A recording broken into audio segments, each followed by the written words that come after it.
When choosing your field of study, major classes are a crucial element to consider.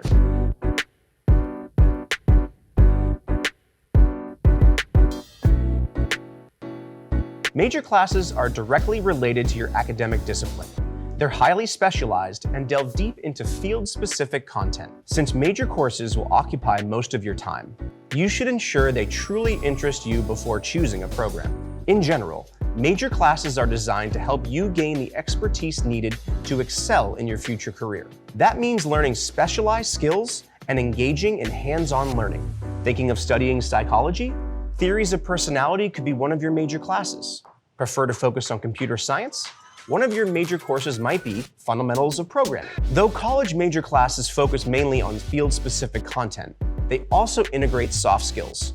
These include the ones taught in your general education classes, like communication and critical thinking. The number of major classes you're required to take depends on multiple factors, including the college you attend, your field of study, and the degree level you're pursuing.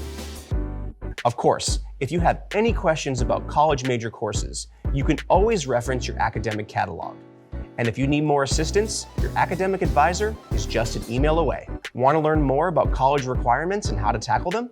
Tap the subscribe button below.